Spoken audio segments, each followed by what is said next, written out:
Salut à tous, j'espère que vous portez très bien. Alors pour aujourd'hui, on va s'intéresser à la notion d'incertitude de type B. Si tu as des soucis avec ce chapitre, si tu ne sais pas comment appliquer les formules ou les appliquer, quand les appliquer, je pense qu'aujourd'hui, on va régler quelques-uns de ces problèmes.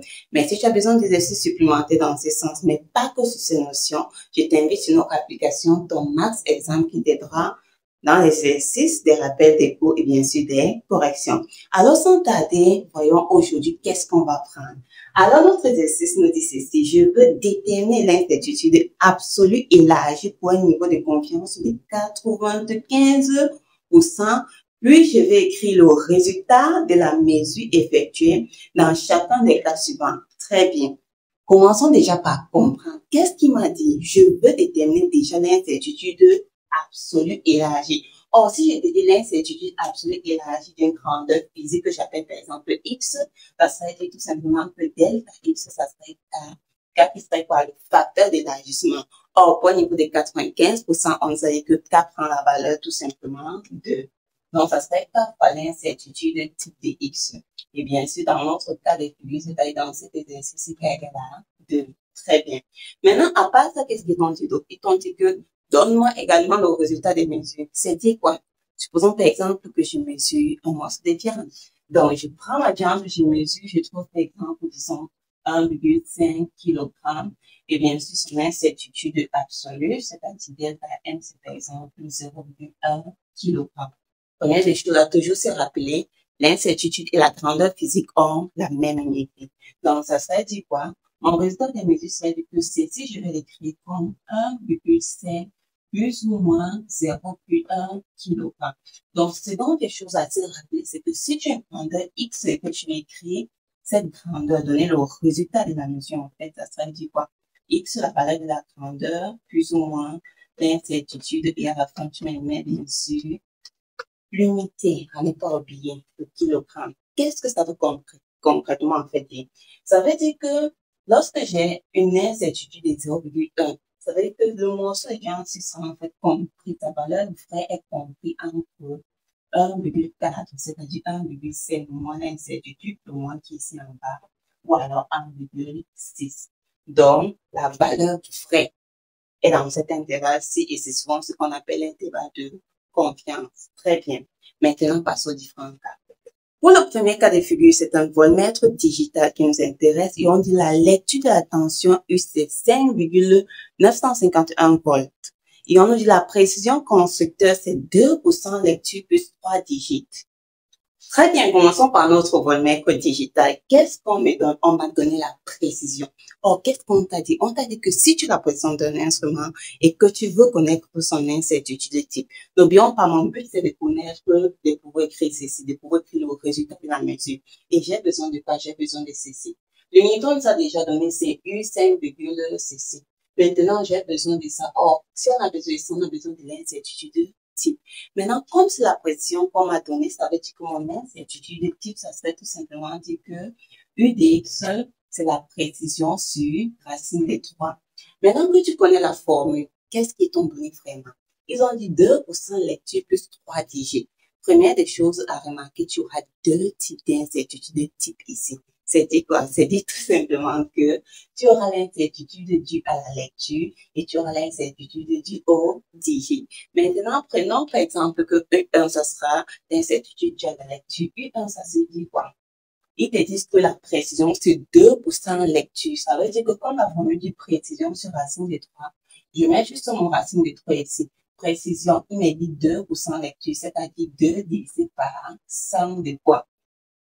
De ma grandeur physique. Donc, si on parle à la notation numérique, c'est 0,02 fois ce monsieur en haut dans ceci. Donc, ça, c'est pour le premier, et bien, ce sera seulement en volts. Donc, on va faire calcul après parce qu'on aura besoin pour le résultat final. Mais à part ça, il y a ces 3 digits. Maintenant, c'est quoi un digit? Lorsqu'on te parle de digits, c'est tout simplement en fait de la résolution d'un appareil. Et si on te dit résolution, on t'a dit que la résolution d'un appareil, c'était en fait la plus petite unité pour que on puisse avoir un changement. C'est dit quoi? C'est dit par exemple que ma tension, c'est 5,951 volts. Alors, ça veut dire quoi? Ça veut dire que pour que ceci puisse changer, qu'est-ce que je dois ajouter? Regarde, si j'ajoute seulement 0,001, qu'est-ce qui va se passer? Il va passer à 2. Donc, ici, il y aura quoi? Il y aura un changement. Donc, dans ce cas de figure, on va supposer tout simplement que, on va dire, supposons que un digit, ici, ça serait tout simplement 0,001 volt. Donc, si on fait la plus petite valeur différente des zéros, bien sûr, de façon à ce qu'il y ait puisse avoir un changement sur notre grandeur physique. Bien, ça veut dire quoi?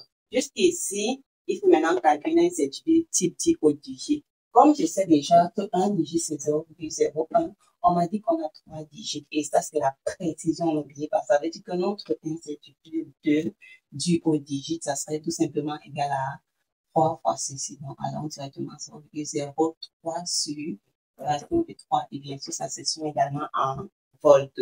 Très bien. Maintenant, ça veut dire que pour ce voltmètre, il y a l'incertitude due à la lecture et l'incertitude due au digit. Ce n'est pas la même chose. Et dès que tu as deux incertitudes types différents, tu penses tout simplement que pour avoir l'incertitude finale, j'applique quelle formule? On m'a dit que si je veux l'incertitude finale, appelons ça notre U, ça serait tout simplement U au carré, ça serait l'incertitude type 1 au carré, plus l'incertitude type 2 au carré. S'il y a encore d'autres, on met jusqu'à N au carré. Donc, en d'autres termes, l'incertitude type de ce voltmètre, ça serait tout simplement dit que U au carré, donc ça serait égal à U1 au carré plus U2 au carré. Donc, si je veux la formule, je vais dire que U, ça serait égal à racine de U1 au carré plus U2 au carré. Ceci, c'est parce que ces incertitudes types sont différents. Si c'était la même chose, si c'était lecture, l'addition tout simplement rapidement, j'ai pas besoin de appliquer cette formule-ci. Dans la notation numérique, on a besoin de ça pour pouvoir écrire le résultat de là. On va gagner,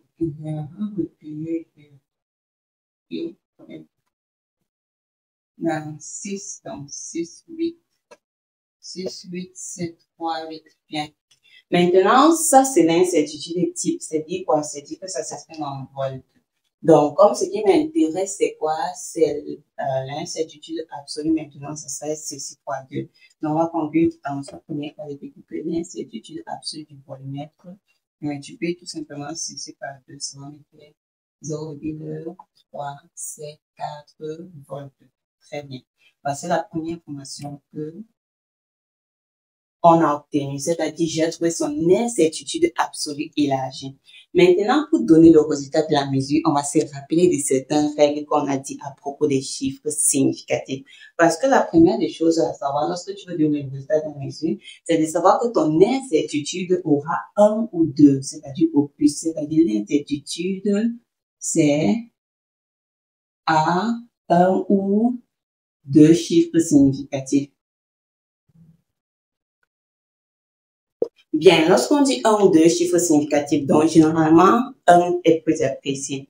Mais deux chiffres significatifs est possible lorsque le premier chiffre significatif est un ou deux. C'est-à-dire que, n'oubliez pas, lorsqu'on a dit des chiffres significatifs, les zéros à gauche ne comptent pas. Donc, si j'ai ce monsieur, je veux son nombre de chiffres significatifs. Ce zéro à gauche ne compte pas, mais si j'avais par exemple un zéro à droite aussi compte. Donc, ça va faire 1, 2, 3, 4, 5 chiffres significatifs. Le zéro à gauche ne compte pas. S'il y avait un zéro ici, on ne comptait pas aussi. Ça devait commencer ici à 1. Tous les zéros à gauche ne comptent pas. Ça veut dire que lorsque j'étudie mon premier chiffre significatif est 1 ou 2, ça veut dire que je peux prendre deux chiffres significatifs.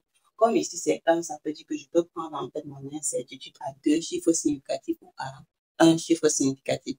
C'est-à-dire que quelqu'un qui veut prendre par exemple à un chiffre significatif, qu'est-ce qu'il va faire? Il va faire l'incertitude de faire un chiffre significatif. C'est quel chiffre? C'est ce 1-ci. Mais tu vérifies, est-ce que j'ai arrondi? Pour vérifier, tu regardes le chiffre qui les suit. Si le chiffre qui les suit, c'est 4 en descendant, on conserve ce qu'il y a. Si c'est 5 en montant, on ajoute 1. C'est-à-dire quoi? C'est-à-dire que comme ici c'est 3, on conserve, ça veut dire qu'on garde notre 1. Ça veut dire que si je veux juste un seul chiffre significatif, il est prendre 0,1. 1 volt. Mais quelqu'un peut choisir de prendre deux chiffres significatifs pour avoir quelque chose de plus précis. C'est-à-dire quoi? C'est-à-dire que voilà, 1 va le deuxième chiffre significatif. Donc, son incertitude, il va plutôt l'écrire comme 0,1. Maintenant, avant d'écrire son deuxième chiffre significatif, il regarde le chiffre qui est dedans. Est-ce qu'on va arrondir? Donc, là, il regarde celui qui est devant, c'est 7. 7, il y a plus de 5. Quand c'est 7, il ajoute 1, ça serait donc 0,2. Il remplace, il ajoute 1 à 3, ça fait 4 volts. Très bien. Maintenant que tu as pu choisir, en fait, tu as pu bien représenter ton incertitude, la prochaine étape, c'est de te rappeler que l'incertitude et la mesure doivent avoir le même nombre de décimales. Donc, c'est-à-dire que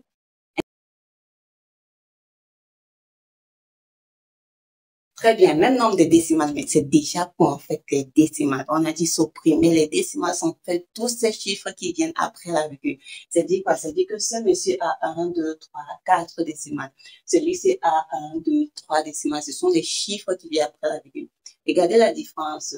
Si je prends attention, combien de chiffres significatifs? 5, c'est différent des zéros. Donc, c'est un chiffre significatif, 2, 3, 4.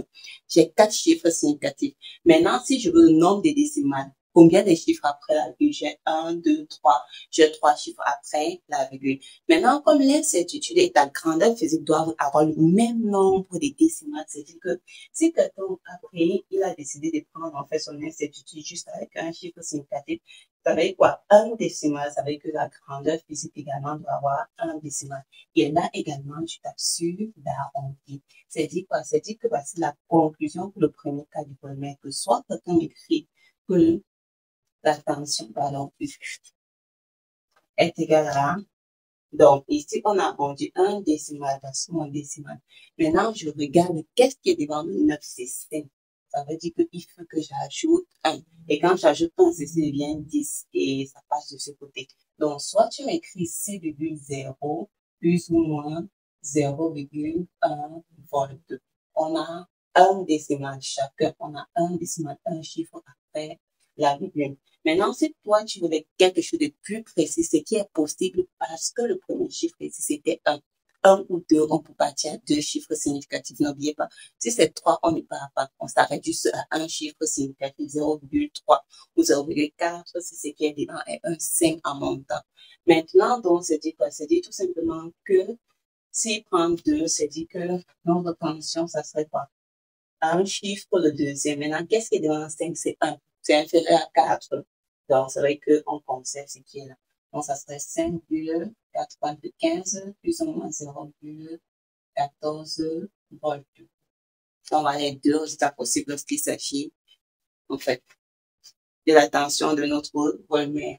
Maintenant, pour le second cas, là, on mesure la masse d'un objet avec une balance analogique des classes 1,5 réglée au calibre de 6 kg.